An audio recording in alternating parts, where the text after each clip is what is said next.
What is going on, everybody? We are back for week 6. I'm going to break down the DFS slate here. I'm going to go over Thursday night's game between Tulane and Houston, and then Friday night's Louisville versus Georgia Tech before getting into the main Saturday action on DraftKings. As always, be sure to follow me on Twitter. I post some more thoughts. I'll post some thoughts on FanDuel and whatnot. Recapping last week real quick, it wasn't a great week for me. There was a lot of BS that happened. Daz Newsome, one of the most reliable wide receivers in all of the country a year ago, had one catch for 6 yards. And then things like Asim Rose had a 70-yard touchdown, and then he dropped the ball before he crossed the plane. Skylar Thompson, quarterback, left with injury. So it's what happens in college football. You have good weeks, you have bad weeks, and it's a lot more difficult to predict, which is why there are opportunities to have success in DFS and why also you'll have weeks where that happens. All right, so going into the first slate here, Tulane versus Houston. Tulane, I'm not a big fan of Tulane this year. They do have a new quarterback here, Pratt, who is priced a little bit high for my liking. He did throw for 142 yards and 2 touchdowns last week. I believe it was his first start. And he did run 40 times for 1 TD as well. So usually what I like to look for is a dual threat quarterback. And we have two of them in this game. And actually we have 2 of them in the next game as well. So he's in consideration, but I do not like the price. As far as their running back, they had this guy Spear. First off, they rotate their backs more than almost any other team in the country. Very, very difficult to predict. So I'm not going crazy on this slate. Maybe 2 lineups because it's just a super, super hard one to predict for a lot of reasons. Houston, we don't really know what to expect from Houston because they basically redshirted a lot of their good players, most notably quarterback Derek King, and then he transferred out. They had a lot of transfers coming in. A lot of people expect Houston to take a step forward. I do expect them to take a step forward, but it's really hard to know what to expect, and they had their games keep getting pushed back and pushed back and pushed back, and now finally they're playing in their first game. So these 2 teams are difficult to read for a number of reasons, Tulane for DFS purposes and Houston just in general. Houston is favored by 7 in this game. So that's kind of what's expected. I would lean towards Houston winning this one. I am probably going to look a little more towards Houston with one of my lineups, and then a little bit more towards the Tulane ground attack with my other lineup.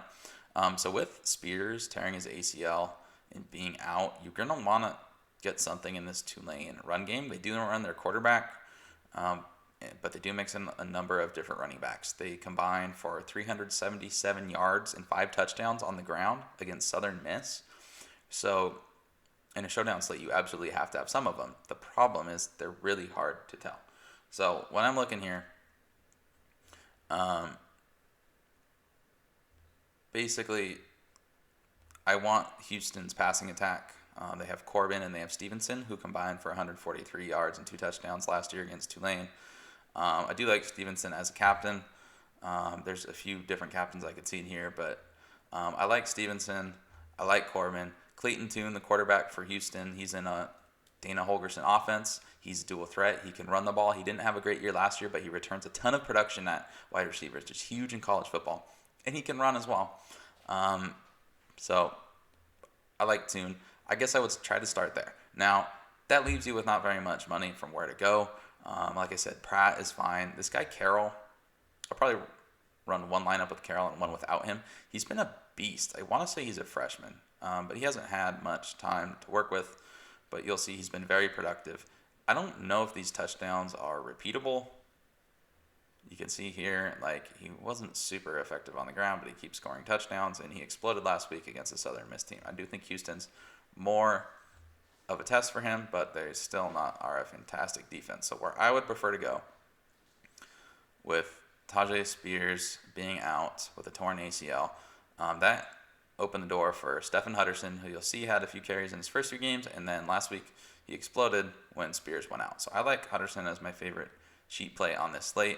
I think I'm going to start building my lineups with those, and then run one more lineup where I have Carroll and Hutterson. I do think Tulane is stackable, and there is a chance that they have a good showing here, and in which case we've seen if you run for 377 yards and 5 touchdowns, you're capable of stat lines like that. Your running backs are stackable. So that's where I would start on that slate.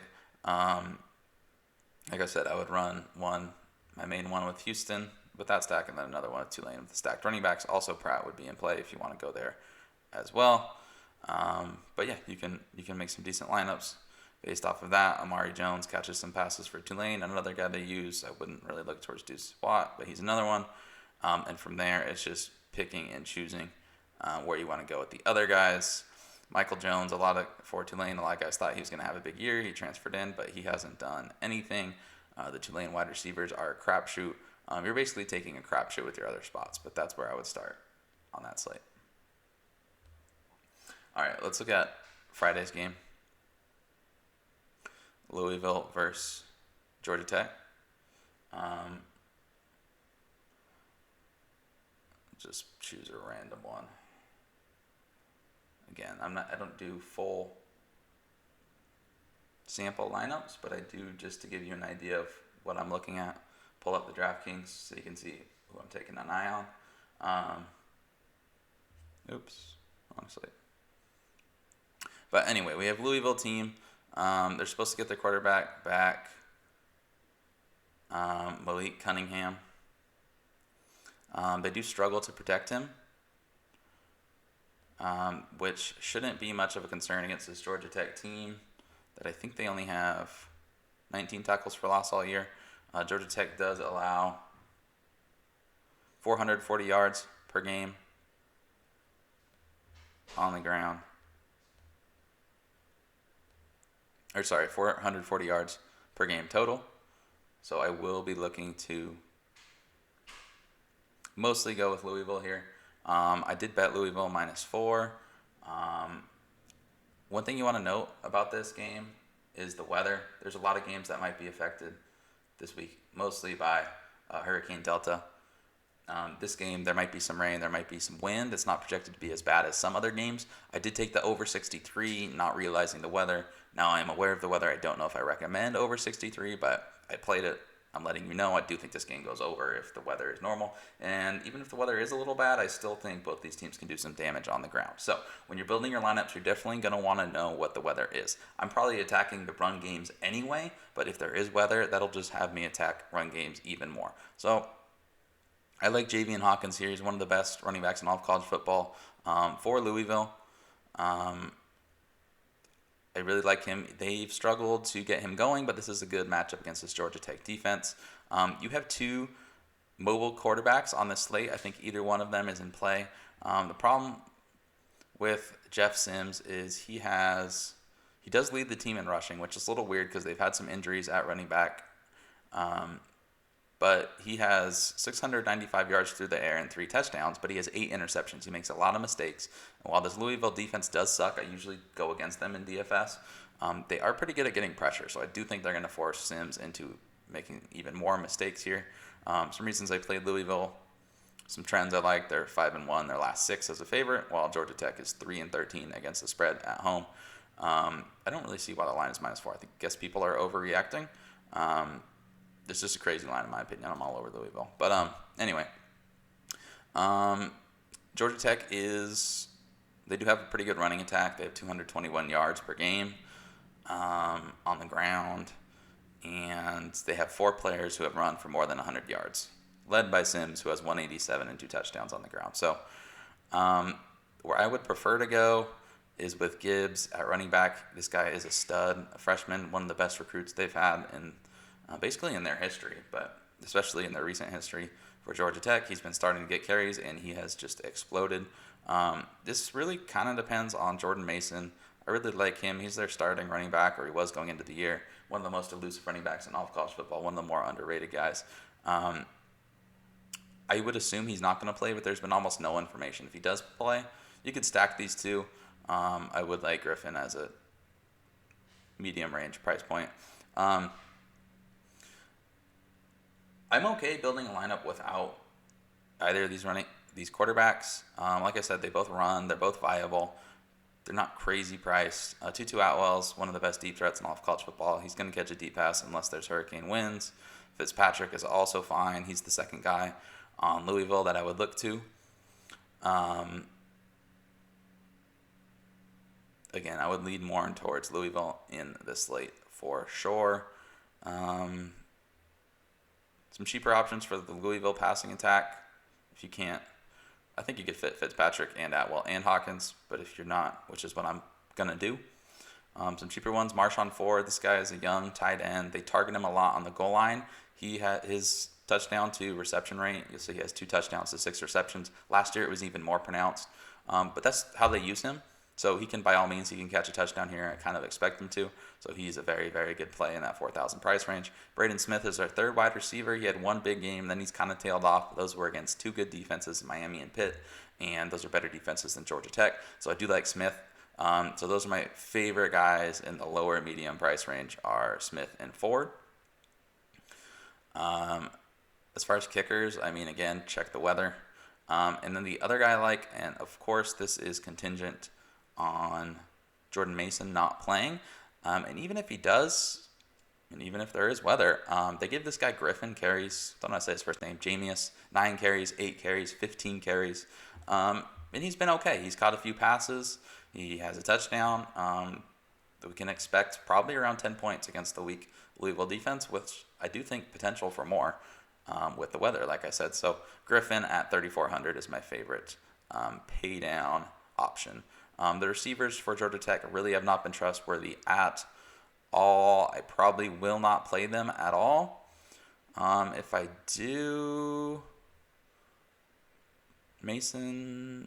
Carter is decently priced at 6.4. Marion Brown is where I would usually look, but he is questionable. I'm not going to play a questionable guy possibly playing in a hurricane. I like Jalen Camp. They've been targeting him. He hasn't done a whole lot. But if I would play a receiver, I really like the price point on Jalen Camp. Okay. Moving on to Saturday slate.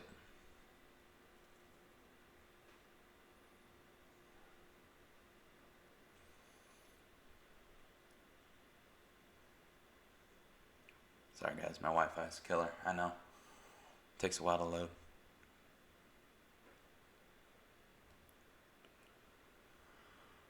Pull up a random contest here. You'll see I already made one lineup.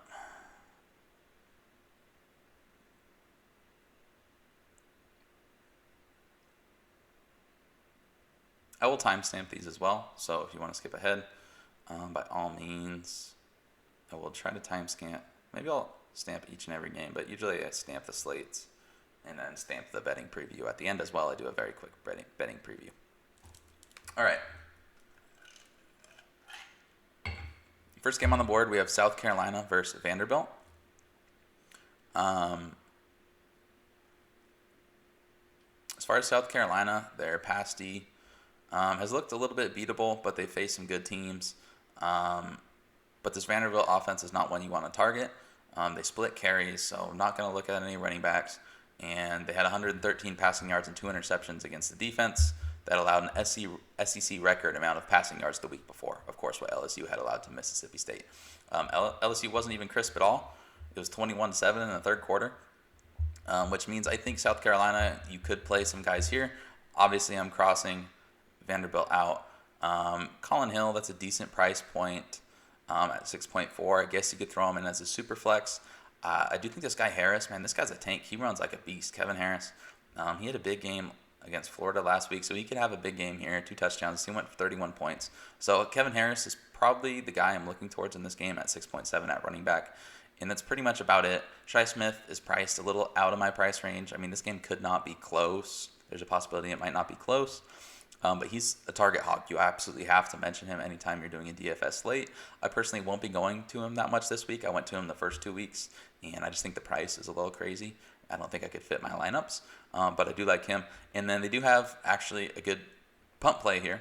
So again, not a core play or anything, but a guy if you need to fit him in. They throw this guy a lot. Their tight end Nick Muse, he actually dropped at least 1 pass when I was watching tape. He could have had a bigger stat line. They were throwing to him a little bit. I don't have his exact targets, but he gets targeted. You saw he had 50 yards, 4 catches. If you're getting 9 points out of a 3.6 guy, you could do a whole lot worse. So if you need a punt play, Nick Muse has got to look. All right, next game, Texas versus Oklahoma. Let's start talking about the Oklahoma side. So rewatching that game against Iowa State. So this is a game that has a very high total. I believe it's over 70. This is one you're going to want exposure to. I actually probably won't have a ton of exposure to this game, but you're going to need to have some because it's it it's one of those games on the slate that you need to target. That's one of the things DFS is identifying the games you pretty much cross off and the games you need to target. This is a game most people are going to want to target. Um, I actually thought Oklahoma's defense, while they suck at tackling and while their stats are really ugly, they actually didn't play that bad last week. Breece Hall, it was a one-man show, and then they had a few busted plays and a few turnovers. So I actually, if I had to bet anything in this game, I would bet the under, which sounds crazy, which is not something I want to do. I want to sit back and enjoy this game, and I kind of want to see points. But, I mean, same with Texas. They don't have a good defense either, but the Rusty's been okay. They've allowed 128 yards per game for 3.6 yards per carry. And on Oklahoma's side, they've allowed only 3.1 yards per carry and 85 yards per game on the ground. So I'm not going to target ground game is what I was initially thinking. But then I'm looking at Oklahoma, and I see this is a game they're going to want to establish the run. They're going to try to get it alive here versus Texas. So Seth McGowan at 5.7 is a guy I would have in consideration. I think they're going to be a little desperate, and he's by far their best back when I'm watching tape. He's had some good games. I've gone to him the first 2 weeks when he was really cheap. But here, I think he could have a decent game, but not something I'm overly confident on. As far as the quarterbacks, both of these guys are viable. I think they're a little bit more expensive for my liking. I probably am not going to go crazy on either one. But Ellinger and Rattler, if you want to pay up, are obviously good options. Wide receivers, I'm not going to target these Oklahoma wide receivers. They rotate them too much. I've tried to figure them out, and it's burned me a little bit. So I'm done. I'm not going there. As far as Texas's wide receivers, man, Josh Moore killed me a little bit last week. He's supposed to play, so I guess he's an option. But at 7.5, I see a lot more reliable options. You saw he was hurt there against TCU last week. So where I would look on Texas, my main exposure to this game will be Jake Smith, the wide receiver. He was a freshman last year, and he was pretty good. He was a guy I was going to target going into the year, and then he was kind of injured. He had a pretty decent game last week. You could see Ellinger really going his way. It didn't really show up in the yardage column. Only 6 catches for 49 yards and 1 touchdown. But if he's getting targeted that much in a game that should be high scoring and close, Jake Smith will be my most owned guy. I'm not going to get burned by Josh Moore. If you want to, go ahead. Brendan Eagles is the guy I would look to over Tariq Black. It looks like he's taken over that role. Brendan Eagles famously likes to drop just about every pass thrown his way, but if you keep throwing in passes in a high-paced affair, 4.7 is way too cheap. So I would also consider Eagles are my main looks on that one. After watching tape, I do think Oklahoma's probably the better team. They're very sloppy. So is Texas. They're both similarly talented. I just don't think they've quite completely sucked and quite completely blown it as much as Texas had. Texas really should have lost that Texas Tech game. But it's ugly. I'm not going to make a prediction here, but you do want some exposure some way in that game. But I'm going to be under-owned on it, to be honest, because trying to figure out who is going to have a big game is very difficult. All right, as far as Virginia Tech, this is against North Carolina. This is a great game. It's a very difficult one to call because Virginia Tech has just been killed by COVID. They're on what many consider to be the third-string quarterback going into the year. I guess he was the backup because he started over Quincy Patterson. But Braxton Burmeister was super inefficient last year. I think a lot of this hinges on whether he plays or not. It sounds like Hendon Hooker, their presumed starter going into the year, he's a dual-threat guy. It sounds like he's going to play at 7.1. I would not have any ownership there. That's way too expensive. Khalil Herbert was an absolute monster last week. He absolutely took over that game against Duke. He's pretty much the reason they won the game. Watching the tape, man, he looks explosive. He looks agile. He has good long speed. He had big runs. He was running with ill intent, man. He was looking to run people over, and he had good breakaway speed. But until they get a quarterback, I don't really think they're going to challenge all that much. And they're a very difficult team to read. They like to spread the carries around. Khalil Herbert's the only way I could look, but at 8.1, that is too expensive for my liking. UNC right now is the number 1 ranked rush defense in the league, but that is completely skewed because they've played terrible rushing teams like Boston College and Syracuse. So I wouldn't read too much in that. Some people might read into that too much and attack Herbert. I still think Herbert's fine, but he's just a little bit too expensive for my liking. Where I would look, again, they spread the ball around. We don't know who's going to be their quarterback. It's very difficult to read, but I've gone to Mitchell here a few times. They're tight end for Virginia Tech, James Mitchell. He's extremely talented. They use him a lot in the red zone. He's caught a touchdown in each of their first 2 games. At 4.7, I do think there are better options. I think I prefer Eagles in that price range, but he is somebody you could go to as well. As far as North Carolina, man, they burned me so bad last week. It's difficult to go back to them too much here. However, Virginia Tech's defense is really hard to call. I do think they've been very beatable this year, but they've had a ton of COVID issues. They were missing 5 of their top 6 secondary guys against Duke, and I think they were missing their defensive coordinator as well. So it's hard to know what to expect here, and UNC's offense has really overwhelmed, so I'm not going to be too heavily exposed. I do think Sam Howell's fine at 7K, but he's been playing bad. Looks like he's having a little bit more of a sophomore slump. I would like to see him break out of that as well. I do think Javonte Williams is going to have a decent game. Michael Carter might as well, but they're priced over my liking. I think this Virginia Tech team can definitely be ran on. The wide receivers on UNC, like I said, they're way too cheap. This was one of the best passing offenses in all of college football last year, but I just got absolutely burnt by Daz Newsome last week. On FanDuel, he's like 6.9K, which is super cheap, so I kind of have to go back to him a little bit on FanDuel. But if I'm going to a guy, it's going to be De'Ami Brown this week. He's at 5.6K. That's super, super underpriced. And while this team has underwhelmed, De'Ami Brown is an absolute stud. He's going to be an NFL wide receiver. He hasn't caught a touchdown yet, but they've been throwing him the ball. Caleb Farley's not playing. He opted out for Virginia Tech, their shutdown corner. This is a team you can beat in the secondary. A secondary that can be beat. So De'Ami Brown at 5.6, one of my favorite plays. As far as any pay down guys, I don't think I would pay down here. I did recommend Coffrey Brown, De'Ami Brown's brother, once. He's getting some looks and he's caught a touchdown, but I think there are better punt options there. But De'Ami Brown, worth mentioning. NC State, I'm going to cross them off. So moving on to the next game, NC State versus Virginia. I'm not going to look at NC State's offense. If I were to look at a guy, it would be because they spread things out. They've been on multiple different quarterbacks. They look better with Leary back there, and he should start. But they give multiple running backs looks. I'm not going to go that way. But this guy, Mezzi, I mean, a lot of people have been expecting him to break out, and he didn't last year. And then he started the year poorly. And then he had a huge game against Pitt. So maybe he's got it together. His offense has it together a little bit. So at 5.1, I thought he's worth mentioning. But there are better options in that price range. Virginia, I am interested in Virginia. So I bet NC State plus 9.5 just because I thought the line was way too wide. Maybe that's a bait line. I don't know. They're a hard team to figure out, but I think their offense is pretty decent. I will be playing Brennan Armstrong as one of my quarterbacks this week at 6.8K. Basically, they were able to move the ball a little bit against Clemson. They use Armstrong to run the ball a lot, which is something I like. In college DFS, he's had over 30 rushing attempts in the first 2 games, 32 total rushing attempts. The passing has been a little strange. I think I saw a commentator saying he was like a fullback back there throwing the ball. He kind of is. Big, lanky, lefty quarterback. He's awkward.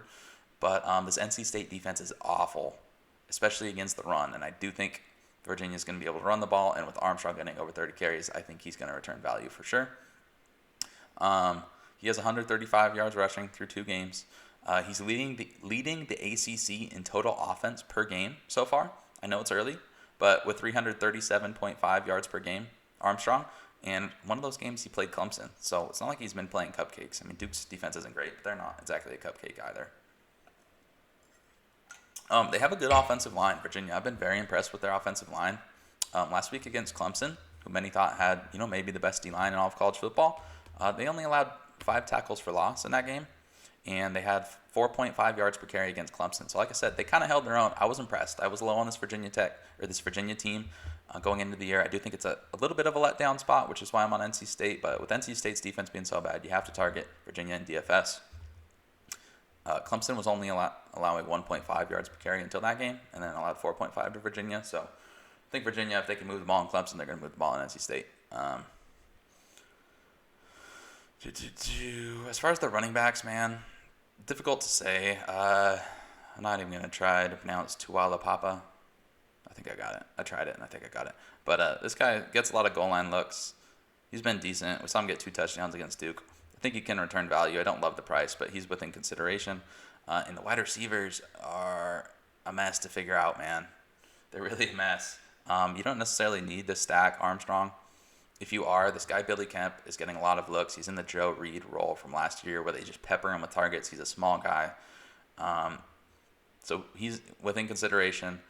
Terrell Jana, I thought he was going to be their main receiver going into the year, and he's been okay. He has 9 total catches in 2 games and a touchdown, so he's definitely within consideration at 4.8K. That's way too cheap. It's tight end. This guy's another monster. Poljan, I think he's like 6'7" target, and he's been targeted as well. So Poljan is within consideration. He probably needs a touchdown to return value, but I think he probably gets one here. But Lavelle Davis is probably where I'm looking for, because I love the cheap stack here. He kind of seems like he's their main threat so far. It's difficult to tell. Against Duke, he caught a few big catches. He had 100 yards and 2 touchdowns. I think this guy's a freshman. He's also 6'7". He's a monster. It's hard for me to see Davis not catching a touchdown here, and at 4,000, that's a fantastic price. But like I said, anytime the team spreads the ball out, and I don't know whether it's going to be Kemp, Jana, Poljan, or Davis. I think Kemp's fine. He's going to catch a lot of passes in cash games, but when I'm looking at GPPs, which is pretty much what I play, I think Poljan or Davis catches a touchdown. I think all 3 of these guys, Jana, could have a really big game. So maybe I'll play a lineup with Davis and a lineup with Jana. I don't know if I'll get to Poljan, but at 4K, he's one of the best punt plays on the slate. So maybe I'll play a lineup with all 3. Not together, but separately. All right. Florida versus Texas A&M is actually not a game I'm super interested in. Just because Florida's been priced really high up. So first off, Florida is not really running the ball very well. I wouldn't go there. 3.3 yards per carry last week. It's been Tony, Pitts, and company all bailing him out, and Trask. Their defense hasn't been fantastic. A lot of people are on the over in this game. I definitely don't hate that. I'm not playing it because I don't really want to play an over with Kellen Mond. So I don't know, man. I do think Florida probably wins and probably covers, but I want nothing to do with it since their defense has looked really, really, really beatable so far. As far as the Aggies, they are throwing the ball well. They're allowing, Florida's going to be able to throw the ball here since the Aggies are allowing 10.4 yards per passing attempt. That's the most in the SEC. And then Trask is averaging 9.5 yards per attempt, 3rd in the SEC. So this sets up for Florida's going to be able to throw the ball when they want to, how they want to. But without rushing ability and at 8.5K, it's just hard for me to play Trask. And I don't know. I think he's within consideration, but he's too expensive. Mond, I'm not going to pay up for Mond. He's always overrated. Kadarius Toney was where I was looking to go here, and I think on FanDuel he is affordable. But that's 6.9K for a guy. He's not really a running back. But he's one of the most electric athletes in all of college football, and they're finally giving him the ball, and you're seeing he's doing good things. So I think Toney probably gets a touchdown here, probably has like 2 big runs. So he's within consideration. However, one of my favorite pay down options on the slate is Isaiah Spiller. Usually I don't play Isaiah Spiller anytime he's going against an SEC foe because he's always very good against cupcakes and then very bad against SEC competition. Like we'll see, he ran for 14.6 yards per carry against Vanderbilt, and then he goes against Bama and averages 2.3. That's kind of the story of this guy's life. However, Florida's rush defense has not been very good. They haven't been very good at all. They lead the league. They lead the SEC in missed tackles so far through a few games. When they played Ole Miss averaged 7.9 yards per play, the 2nd highest average of any of Florida's last 26 games, one going against the LSU juggernaut last year. So this Florida offense is not up to speed. Will they get up to speed eventually? They might, but until I see it, I don't see why Spiller doesn't return value at 4.4K. Is there a chance he has another dud? I guess so, but I don't think Florida's going to turn it around defensively overnight. It might get better one week to the next, so Spiller might not go crazy, but I don't see how he doesn't return value at 4.4K. I think he probably, at the very least, gets you, 60 yards and a touchdown? So, I like him. Pitts probably has another big game here because he's a matchup nightmare. This Texas A&M defense is young. Their secondary hasn't been able to stop anybody. Kyle Pitts at 7.2. That's really expensive for a tight end, but he's been a monster. And until a team figures out how to stop him, I don't know if I can completely fade Pitts this week. I don't love the price. I won't be playing him as a core play, but you have to consider him here. And the only guy I'm looking at in Texas A&M's wide receiving core is actually their tight end. Their wide receivers are a freaking mess, man. But Jalen Weidemeyer, one of the better tight ends in college football. When this guy gets going, he gets going. I've mentioned before, Texas A&M uses a lot of multi-tight end sets. They had a lot of very good tight ends, and they had a few get injured. I think they had one of them opt out. Anyway, their super deep tight end group has basically just become Weidemeyer at this point.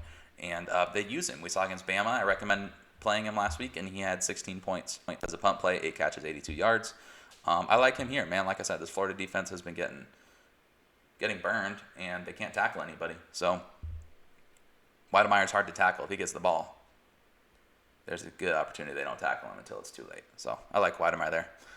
All right, moving on. Duke versus Syracuse. I pretty much have crossed this game out because, it's lined to be a close game, but I can't trust either team. I think Duke's favored now. I think Syracuse opened as a favorite, and Duke moved to the favorite by like 2 points. It's been all over the board, I think. Syracuse, I do just want to mention this. I'm not looking at Duke because you can't trust Duke. Noah Gray has been one of the better punt options so far, and he's still listed at 4K. So I guess I'll mention Noah Gray as a punt option because it's obligatory every single week. He's had over 10 points. I've recommended playing him every week, and he always gets you points. But this Syracuse defense has been a little better than expected. Taj Harris is a guy I'm looking to play at 5.5K. They pepper this guy with targets. They pepper him deep. They pepper him short. He's the best player on their offense by a mile. He's had over 10 points in every game, so 5.5, that's not bad. For a cheap option, another good punt play is Nykeem Johnson. This guy plays out of the slot. The Syracuse slot receivers have been absolutely money in the past, and they finally started going into him more. We saw against Georgia Tech, 4 catches, 87 yards, and a touchdown, 18.7 fantasy points at 4K. When this guy could have a monster year, and he's pretty talented. He might be their second best offensive player. I would look in that direction. That's the only thing I would consider Duke and Syracuse. I think this is an ugly game. I don't really know what to expect, so there are better options available. All right, Tennessee, Georgia, very interesting game, but I'm not going to spend that much time on it. I do just want to say Tennessee's basically like a Walmart version of Georgia. They do kind of everything that Georgia does. They play similarly. They're just not as good at it. So I think this is probably a good spot for Georgia. I've seen some people saying maybe Tennessee makes this the game that we thought Auburn-Georgia was going to be last week when Auburn shit the bed. But I'm really impressed with Georgia, man. S&P Plus going into the year projected them to be a top 4 unit of all time, or maybe just as far back as Connolly's numbers went, since they had a ton of returning production, a ton of talent, and they looked the part, man. Until I see otherwise, they absolutely look the part. I'm not playing anybody on Tennessee or even consider it. I don't think their receivers are anywhere near dynamic enough to make this an interesting game. So no thank you, Tennessee. As far as Georgia, I have some interest, a little bit of interest. I'm not looking at the quarterbacks by any means. I think they're going to be able to run the ball decently well. So I was thinking Zamir White, but at 7.2, that's just too much going against a pretty decent Tennessee defense. I do want to mention him because I think he probably has a big game. James Cook is banged up. Don't know whether he's going to be able to play or whether he's not going to be able to play. Game time decision. I'm not messing around with a backup running back on a game time decision. I will play some George Pickens. We don't know who his quarterback's going to be. It looks like it's probably Bennett. This guy Bennett can't throw the ball downfield at all. It's really going to hurt Pickens. Pickens is super low price on FanDuel, so I will play him as well. There's a ton of cheap wide receiver options on FanDuel. I'll probably mention that in my tweets. I don't have it all compiled yet. But there's a ton of them. De'Ami Brown, Des Newsome, George Pickens. I don't know. There's a lot more.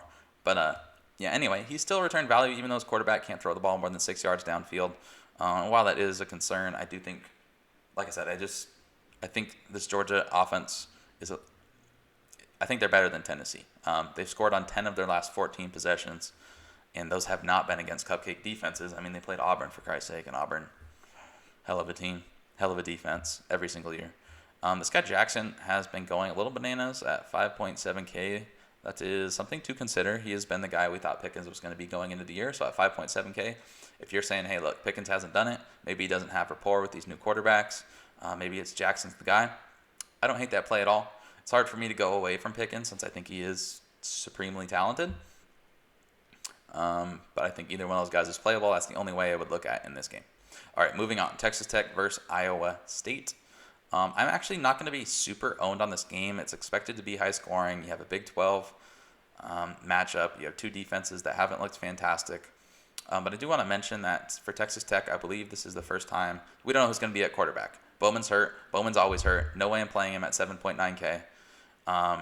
His backup, Columbia, at 7K is a little bit interesting because he's a dual threat guy and he's playing in this Texas Tech system, which has been very profitable. But until I know who's healthy, there's no way I would consider it. And even if they are, even if we do hear like Columbia's the guy, I still don't know how much of him I would have. Maybe a lineup or two. But I do want to say, going against this Iowa State defense, it's a 3-3-5 defense. It's pretty unique. Most quarterbacks don't see that in college football, and most of them usually struggle the first time that they see it. So I think this is going to be a little bit more low scoring than most people think. I do think Texas Tech probably keeps it within 13 points. I might end up betting that.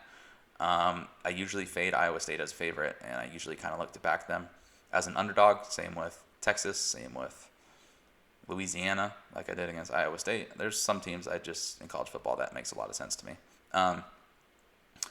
Iowa State, I'm not super interested in Iowa State. Brock Purdy at 7.4K is going against a bad defense, so you could go there, but I'm not going to. Actually, I'm only looking pretty much one way in this game. I never play Roderick Thompson. He's almost always overpriced, but he's been getting a lot of touchdowns. That's not my cup of tea. Breece Hall is really expensive at 8.6K, but I think this is a fantastic spot for him. Go watch some film of Breece Hall. There's no way they win the Oklahoma game without him. Their offense, they had a ton of pass blocking issues. Purdy was just tossing up jump balls on some one-on-ones. They got a ton of pass interference, bailout calls. Their offense didn't look very good against the very weak Oklahoma defense. Once they got the ball in their playmakers' hands, in Breece Hall's hands, I think it was Hutchinson, the wide receiver, they just gave the ball to him on a slant, and Oklahoma can't tackle, and they couldn't catch him. So I think they should have scored even more points last week. But anyway, I'm not super impressed with them. They're going against a bad Texas Tech defense, so you could probably attack it from all angles, and you would have worse options. But I think Breece Hall is probably in a smash spot here, but very expensive. But I'm probably going to look to pay up. I like pairing Breece Hall with Najee Harris on Alabama. I'm probably going to pay up and do that, especially in cash. I'm not really interested in the wide receivers on this slate. I think the Texas Tech guys are way too cheap. Vasher went from like 6,000 to 4.6. Ezenkama went from 6,000 to 4.9. So you could play either one. I've said this before. I've been burned by Vasher so many times. I don't look to play him very often. So Ezenkama is fine. Keyshawn Carter has been their best option, but we don't know who's going to be at quarterback. But again, not very interested here. Charlie Kolar remains priced way too low at 4,000. I am going to play some Charlie Kolar in this game. One of the better tight ends in college football. He's been kind of banged up. He had a big week last week. He should have had even more fantasy points, but it seemed like there was a lot of pass interference calls going against him, so he wasn't able to get the stats. All right, BYU, UTSA. I'm not even looking at UTSA. BYU is favored by like 35 points. BYU has been very good to me. I've been very high on their offense going into the year. They are priced through the roof. Zach Wilson's fine. I guess maybe in cash, 9.5. It's kind of hard to build a lineup. It's been one of the better running backs or quarterbacks in all of college football. I think he had a couple rushing touchdowns last week, so he gets it done on the ground as well. Gunnar Romney's been one of the better wide receivers in all of college football. I think he has the most yards per catch in the country, but he's a little too expensive. Dax Milne at 6.8K is okay. They give him a lot of targets. At 6.8, that's a good way to look. But I can't look. I'm not super interested in the passing attack just due to how expensive they are. You'd be a fool to completely overlook them since they're probably going to score 1 million points. I am interested in the running backs. Katoa and Algier split carries. I thought Katoa was going to be the guy last week, and he burned me. And just with how good Algier looked, and going against this UTSA team, which is one of the worst, we thought they were going to be one of the worst in all of college football going into the year. They've actually played better than you would think, but still, they're nowhere near BYU's level. BYU should be able to score. I think Algier at 6.6K is worth a look for me at running back. That's all I'm looking. Arkansas, I am not interested. They're dealing with injuries to some of their best players, and their offense isn't very good anyway. I like Auburn in this spot. Auburn's minus 14. I think it's going to be a play. I haven't played it yet, but I'm telling you right now, I'm going to. But they're hard to look at here, man. Their running back situation's a mess. These guys are all banged up. Shivers, I don't think he played last week. Williams did play, but he had like no carries. He did nothing. So Tank Bigsby, a super highly recruited freshman, had 8 carries and 7 receptions. 7 receptions for 68 yards. So I think Tank Bigsby is in play. But with the uncertainty and the injuries, I don't want to have very much of him. Maybe a lineup or two at 5.6. Bo Nix is priced too low at 6.5K. I think he's going to be able to run the ball a little bit more than he showed. But it hasn't been pretty. The offense hasn't been pretty. I don't want to attack it. If I did, I would look at Seth Williams, one of the better wide receivers in all of college football. But now he's apparently injured. There hasn't been a lot of information about whether he's going to play, whether he's not going to play. So I'm not going to do that. It's too sketchy in college football. You don't have as good of injury news as you usually would. So I don't know where to go there. But if all those guys are banged up, and Anthony Schwartz, the fastest man in college football, is not banged up, and he's at 4.1K, going against a bad Arkansas team, I think Anthony Schwartz at 4.1K is a decent punt option to look at there. All right, Kansas State versus TCU. Moving on. I did play Kansas State +9 in this matchup. Kansas State is 4-0 against the spread in their last 4 conference games. 4-0 ATS in their last 4 road games. 8-3 ATS in their last 11 overall. TCU. Thank you, TCU, by the way. I gave them out on my Campus to Campus podcast I do for the Breakdown Sports. I gave out the TCU money line as the upset of the week. Came through for me. Had them +13. They came through for me. However, they're another one of those teams I like playing as an underdog and not as a favorite. TCU 7-15 ATS in their last 22 conference games. 8-22 ATS in their last 30 home games. A lot of trends going Wildcats' way. And then when I look at this style-wise, Wildcats are 4-1 ATS in their last 5 meetings against these two teams, and underdog is 4-1 ATS in the last 5 meetings between these two teams. I see this being a tight game. I think this one goes under. Under's 4-0 in the last 4 meetings between these two teams. They always play close.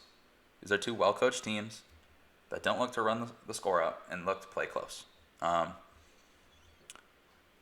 last 2 meetings, 24-17 win for Kansas State in Manhattan, and then a 14-13 TCU win at TCU. So I just see it being a close game. That's why I took them. There's a lot of uncertainty at Kansas State. We don't know who their quarterback is going to be. And then if it's possible that a freshman, this guy Will Howard, who actually looked really good and was a really big high school recruit, but it being his first start against a TCU Gary Patterson defense, that's a little bit scary. But still, the TCU's defenses haven't been the TCU defenses of old. We see there, he did pretty dang good, but that was against Texas Tech. Huge step up against TCU here. I am not really looking to play this game at all. I've been a big Deuce Vaughn guy, but at 7.5K going against TCU, I don't really want to pay up there. TCU's running backs, they split carries. No, thank you. The wide receiver, these are 2 wide receiver groups you're not going to want to play, quite frankly. I recommended Bradley Moore as a punt play last week, and he came through. He had a 60-yard touchdown catch, I believe. Yeah, 15 fantasy points, 78 yards, and a touchdown. However, I don't know how repeatable that is against a good TCU defense with a new quarterback, and a tight end doesn't really catch 60-yard touchdown passes all that often. So it looks like that's pretty much a complete cross-off game for me. I was on Max Duggan last week, TCU's quarterback. Good dual threat because he was 5.8K. At 7.3K, that's not something I'm going to pay for. Again, you have to recognize where you get value. Play somebody as an underdog, don't play them when they're a favorite. Play somebody when they're 5.8K, don't play them when they're 7.3K. All right, last game on the board, and I have no interest in Boston College. They're going up against a Pittsburgh team. Pittsburgh defense that's allowed only 232 yards of total offense per game. 232. Pretty darn good. One of the best defenses, in all of college football. Ranked number 2 in team defense. They have held 3 teams below 225 yards of total offense so far this season. They lead the country in 19 sacks. I'm not looking at Boston College at all. you're just trying a little too hard if you are doing that. They target the tight end a ton, but he's 5.9K. So I guess if you want to chase the targets in cash, you could go Hunter Long, but not in GPP. Both these teams can't run the ball for shit, like at all. Boston College has traditionally been a team that can run the ball. They have a good running back in David Bailey, and they're supposed to have a good offensive line, but they haven't been able to run at all. Only 211 yards rushing all year. I think they're somewhere like 2.5 yards per carry on the season. Just ugly. So only way I could look is in the Pitt passing game. Kenny Pickett's okay at 6.9K. However, this Boston College defense has been a lot better than you would expect. They were really bad last year, and they've been okay this year. I think Jeff Hafley's a really good coach. I don't know how good this team is this year. I think Pitt probably wins this one, but there's no way I could ever trust Pitt. Their top receiver option, Jordan Addison, the freshman, is out, and Pitt's a team like Syracuse, where they're just a team that's burned me so much. I'm not looking to play them very often. They always seem like they're underpriced. They are always underpriced.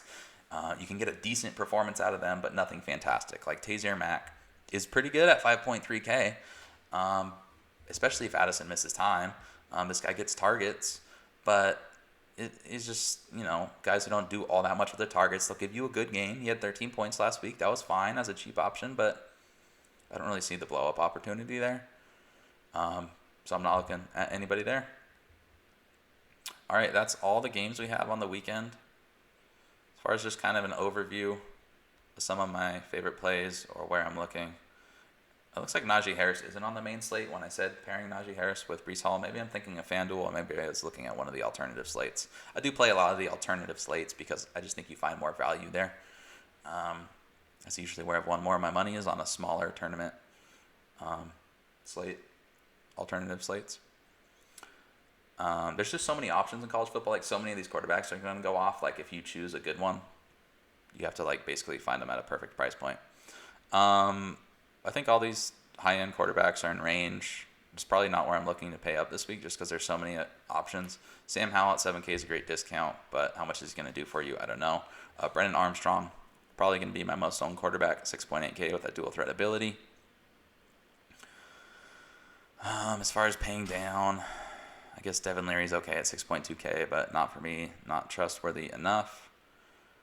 I don't really like any of the pay down options, which is why I'm probably not going to have a ton of lineups in the main slate, because I don't have two quarterbacks I love. Tommy DeVito at 5.5 is way too cheap, but he's already had 2 terrible games and 1 decent game.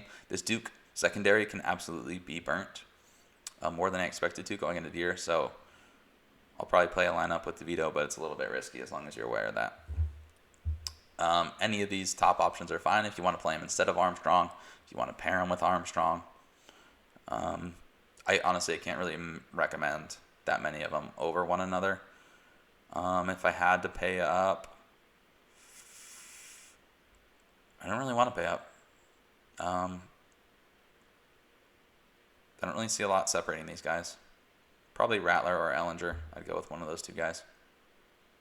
Maybe Ellinger, pair him with Jake Smith. As far as running backs, Breece Hall is definitely my favorite on the slate. I don't really want to pay up for these guys. I think Williams and Toney and White all could have a decent game, and Herbert, but they're too expensive. I like Algier at 6.6K. I like Harris at 6.7K. It's a little bit expensive to fit a good lineup in there. Tua Papa, whatever his name is. Decent play there. Seth McGowan at 5.7K. Tank Bigsby at 5.6K are my favorite mid-range options there. There haven't been as many paydown options in the past, so Spiller at 4.4K will probably be where I go. But I can't recommend anybody under that unless I'm missing someone. As far as wide receivers, if I'm paying up, probably pay for Pitts instead of these other guys. Although Gunnar Romney might have a big game as well. Dax Milne's good, but a little bit too expensive. I'm probably going to pay down at wide receiver looking at it.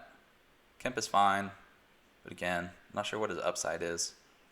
Same with Hunter Long. De'Ami Brown at 5.6K. We'll have a fair amount of De'Ami Brown. Probably a lot of De'Ami Brown.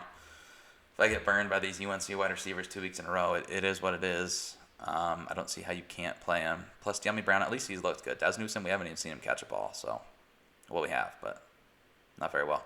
Pickens is fine. Jackson is good. Harris is good at 5.5. Jake Smith I love at 5.2. I'm probably going to be in the 5,000 range with a lot of my wide receivers. Jana at 4.8. Ezukanma 4.9. Brennan Eagles 4.7. Mitchell 4.7. I like a lot of these lower price wide receivers. So I'll probably have lower price wide receivers, which will probably allow me to pay up for Breece Hall.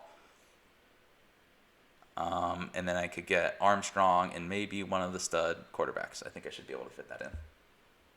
Will be kind of the main way I go. Again, I play a few different lineups. I don't play 150. I hope this information allows you to go play 150 if you would like. But I just don't do that.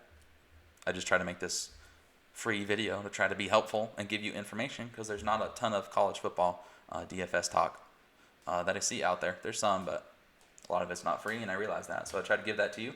To try to support us if you're into that, thebreakdown.com. I'll post a link. Breakdownsports.com. The Breakdown Sports, no vowels in the breakdown. Well, I guess that has a vowel. Breakdown doesn't have one. I'll post our Twitter. Give us a follow on Twitter. Give me a follow on Twitter. Again, I post more thoughts. College football, there's not a lot of news. It changes throughout the week. So I post on there as the week goes. If you're into information, let me know. I don't like to sell lineups or give exact lineups very often, but I'll give my thoughts. I'll give notes to try to help you out, because everybody appreciates help. If you're a DFS player like me that spends more time than you should be spending on it, you consume all the helpful videos that are out there. So hopefully you find this helpful. Giving me a follow on Twitter, giving Breakdown Sports a follow on Twitter will be big for us. I usually do have an article on DFS players, just breaking down a few of my favorite players in more depth, because this I go pretty quick. I cover a lot of different teams. I'll have those thoughts on Twitter, and I'll have an article coming out later. I'll link that to this video if it's out in the next day or two. All right, as far as betting wise, I keep splitting. I haven't had great weeks. I keep splitting my bets. At least I'm not having a terrible week. But here's what I'm on this week. Most of these I've already mentioned. I'm on Louisville -4. I still like that a lot. Friday night. I hit the over 63 in that game for Louisville. I do not recommend playing that unless you're into that kind of thing. I don't know if I can recommend it now that I know what I know about the weather. I still think it probably goes over, but I'm not sure I'd recommend it. But I'm mentioning it because I played it. I played East Carolina +4 against USF. This is an ugly one. It makes me feel really ugly inside, because East Carolina, I watched pretty much that whole game against Georgia State, and because I had East Carolina in fantasy, and they just really shit the bed for me. They're not a good team. However, USF is also a terrible team. They should not be 4-point favorites to anybody, especially without a home field advantage this year. And they have probably the worst offense in college football. That might be fair to say. USF. I mean, just god awful. Look at their box score from last week. Like, put Charlie Weiss Jr. back there, quarterback or something. Awful. I took Alabama under 67. This line opened super high, and it's been dropping.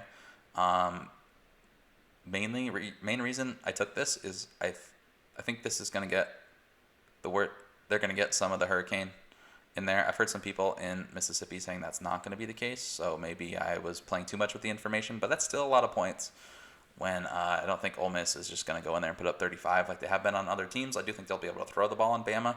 A&M threw for over 300 yards and 3 touchdowns against Bama, but I think even if the hurricane's not a factor, it still has a chance of going under, and if the hurricane is a factor, I think it definitely goes under.